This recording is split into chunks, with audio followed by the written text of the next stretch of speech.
మనము ఇప్పుడు పువ్వులు మాల కడుతున్నాం కదా, ఏ టాపిక్ గురించి మాట్లాడుకుందాం? డైట్ డైట్ ఎలా డైట్ గురించి చెప్పరా కొద్దిగా.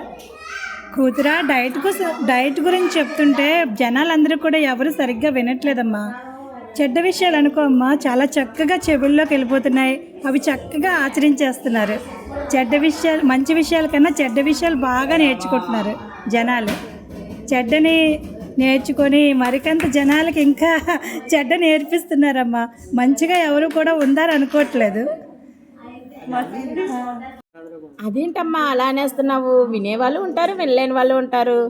అందరినీ ఒక్కొక్కరితోనే కొట్టేస్తానంటే ఎలా అవుద్ది? డైట్ గురించి ఫాలో అయ్యే వాళ్ళు చాలామంది ఉన్నారు. ఇప్పుడు హెల్త్ కాన్షియస్ ఎక్కువైంది కదా, నువ్వు చెప్పొచ్చు కదా హెల్త్ గురించి. అవునక్క, హెల్త్ కోసం చేసిన వాళ్ళు ఉన్నారు, చేయలేని వాళ్ళు ఉన్నారు. అందరి కోసం ఒకేలా మాట్లాడుకోకూడదు కదక్క. చేసిన వాళ్ళ కోసం గుడ్డనే చెప్పుకోవాలి. అయితే ఈరోజు వాటర్ ఎంత తాగాలో ఏంటో చెప్పొచ్చు కదమ్మా. మా అక్క వాటర్ ఎలా తాగాలన్నది కోసం అడిగారు. అది 4 లీటర్స్ ఒక పర్సన్ తాగితే చాలా హెల్తీగా ఉంటారు.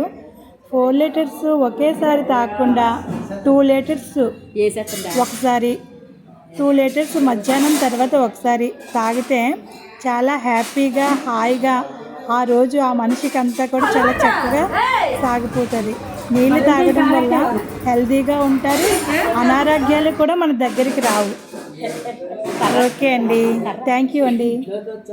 మ్యారేజ్లో అయితే ఇలా సందడి చేస్తూ ఇలా ఏవో టాపిక్ల గురించి మాట్లాడుకుంటూ మా పువ్వులు అయితే మాల కట్టడం అయితే పూర్తి అయిపోయిందండి. పువ్వులు మాల కట్టడం ఈజీగా ఎలాగో చూసారు కదా, మీరు నేర్చేసుకోండి. పువ్వులు కట్టడం చాలా ఈజీగా కట్టేశాము. చాలా పువ్వులే పెళ్ళిలో అందరికీ సరిపోయేలా మరి కట్టేశాము. Thank you for watching.